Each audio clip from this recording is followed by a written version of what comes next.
It's time for a mid-season ShakeDown University. Today it's all about how to go fast, driving a racing tire and a street tire. But in my version, you're taking the same approach for both.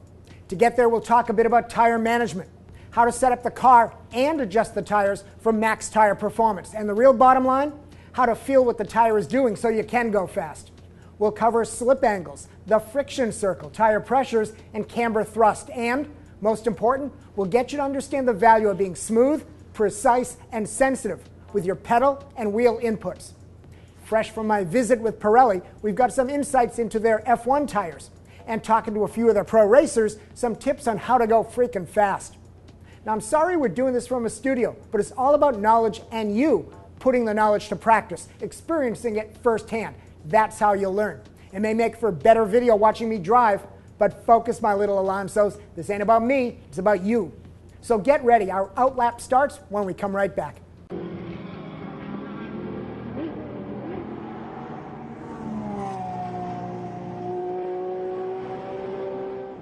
Let's get the first key lesson planted into your head as to the dynamic we are trying to create when driving fast, whether you are on a race tire or a street tire. The objective is to get the tire to its maximum limit of grip as soon as possible in any move: braking, cornering, acceleration. That means our moves with the car and its controls, the pedals and wheel, are to be fast, firm, and precise, and at the limit. I'll explain. But I will say this right here, right now. To go fast, you do not beat on your car. You do not drive it like you stole it or throw it around like you're Liam Neeson roughing up the bad guys in those taking the movie fight scenes. No, your moves with the wheel and pedals are fast and quick, but to the max, like Liam. It may sound violent. It may feel abrupt to your passengers in the car, but to the car and to you, it's still smoothly all in control. Which is why we'll explain the friction circle first, to further plan in your head what we are trying to accomplish with this hard, precise, smooth driving thing. To start, think of your car as your hand, a platform to balance as you brake, corner, and accelerate. The goal is to manage the weight transfer, to control it with the goal of putting the weight to work where you want it and need it. Again, getting it all to the max. Now let's get to the friction circle, which is our metric to understand that the tire only has so much grip to give. What I mean is this. You can get 100% of the tire's performance on braking or acceleration in a straight line. You can get 100% of the tire in cornering to the side. But if you combine the dynamics, and that mix of 100% allocation gets moved as percentages between the two. So on the friction circle, that sends the grip, or G-load, off in a tangent between the X and Y vectors of acceleration and cornering, or braking and cornering. Now you can find such telemetry on many driving sims and practice that yourself. Trail braking, for example, is such a blend. It has you keeping pace on the track, it gets you slowed down. A late apex opens up the corner so you can accelerate, because you don't need all the maximum tire grip to get around the corner. Point is, think balance and grip within the friction circle concept. Now, thinking is one thing, but feel is the visceral sensation you need to read the tires, and by extension, the car. And that gets us to slip angles, the angle where the tire is pointed versus where the tire is going. Now, each tire has a slip angle for maximum grip. Radial tires have smaller angles versus bias ply, and race tires have the lowest slip angle of all. So race tires require the most precise steering, but, and here's where I may sound heretical, even street tires with their bigger slip angles respond best to little inputs versus big swipes at the wheel. Because we're dealing with single-digit slip angles, 2 degrees or lower on race tires, 6 degrees and maybe a bit more on performance street tires, and 50 degrees on any tire brand with a name that has 12 consonants for every vowel and way too many Y's, Z's, or K's. That was a joke. Back to slip angles. The rookie driver will slide the car beyond the ideal slip angle and then pull it back. The better drivers will nibble up to the max slip angle / limit, but not go over the max grip and therefore not lose lap time. And I'm saying that the same precision works on all tires. You don't get an extra margin with street tire slip angles. Oh, and practicing in the rain and snow will polish your precision skills. Keeping that sensitivity that you practice in the wet, using it in the dry will deliver the benefits. Not letting the grip of a race tire fool you into going all Monza Gorilla on the wheel is a good bet too. And think of the pedals as a rifle trigger, not a sledgehammer. You know, unless you're McNish driving his R18 or Vettel in his RB8. Then the downforce allows you to sledgehammer the brakes like the Thor you are. Let's watch Josh Vietze on our simulator here to get a little bit of this car control and oversteering and using slip angles to their advantage. When Josh Vietze isn't editing here at Drive, he's one of our resident sim drivers. He's in his little launcher here, and he's going to give us 2 laps.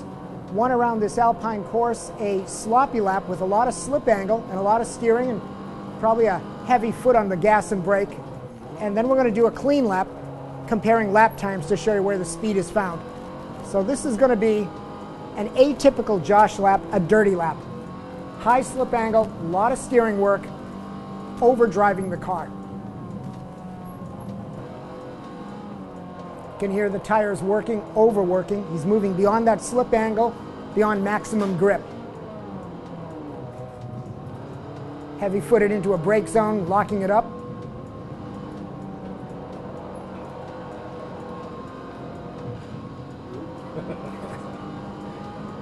Last corner. Scrubbing off speed, over correcting. All scrub, comes in with a final lap. A 109.7 is not bad. Okay, Josh, now get ready and give us a good clean lap. Proper slip angles, precise wheel movement.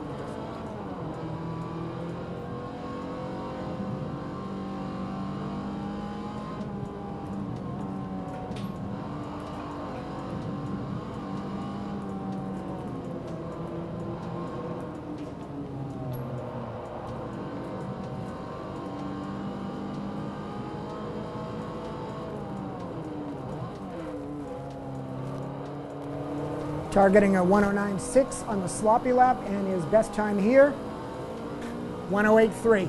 Point made. Thank you, Josh. Go back to work. Thanks, Josh Vietze. By the way, that was not a SimRaceway sim.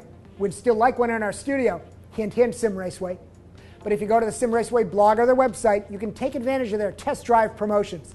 Discounts on great cars like the Boss 302 Mustang. Plus, they have new tracks like a Dubai Street Circuit, the Sonoma Raceway, and the karting track out there, and Lime Rock Park, where I'm at right now as you're watching this video. So there you go, a promo and corporate begging for our studio simulator, all in one paragraph of copy. Back to the tire management discussion. The ability to go fast is directly proportional to the confidence you have in your perception of the gap in the slip angle threshold between I got it and oh my God. To control that gap, feel the tires through the wheel and the pedals. Yes, I said the pedals. Think about it. Now let's talk tire pressure, as that controls feel and performance.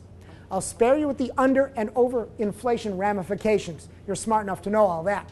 But tires are springs, so the more pressure you put in the tire becomes a tuning tool for the car. More pressure also quickens the tire response and lowers rolling resistance. Tire temperatures. I got a chance to talk to a few of the pro racers at the Pirelli track day when I was back in Spain. Luca de Grassi, Felix Portiero, and McLaren MP4 12C GT3 racer Alvaro Parente. Yep, my brother from another mother, but a different country. He's Portuguese, I'm Italian-American, but who knows if my dad slipped around. So, running a tire within the temp range is obvious.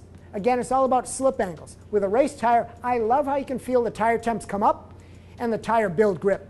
And remember, high slip angles generate more heat, which may be a useful fact when you're warming up the tires, but may not be the best way to race the tires.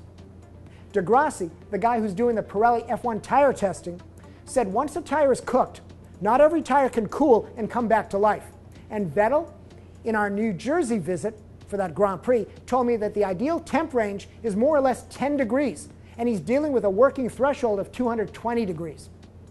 And the current F1 Pirelli tires do fall off the cliff as they wear, and the drop-off is immediate. Now, you know when the tires will go off based on simulation data, based on the pressures you're running and the car setup. Then you just count the laps and watch the lap times. But Pirelli is working to make the 2013 tire they're going to produce more progressive in that drop-off. The last piece to cover today is camber thrust, the angling into the tires to enhance the lateral Gs that a tire can generate. Radial tires being more compliant means that more camber is useful for them versus a bias tire. So remember that when you're driving old cars versus new ones, maybe online or in the real world. The whole point of camber is to create a flat tire footprint in the corners. In effect, the camber stands up the tire when you angle the car in. Monitoring even tire temps across the tire will help you know how well the tire is working. Front camber will help with turn-in. Rear camber will help with stability of the car. More camber in front versus less in back can affect turn-in of the car. We're going to do more on setup in another shakedown, but for now, for today, know this: camber will help with tire feel. And that's today's message. The more clear the tire feel, the more precise you can be with the car. The more precise you are with your inputs, the more performance you'll get out of the tire, and the faster you'll go for longer. It's really as simple as that.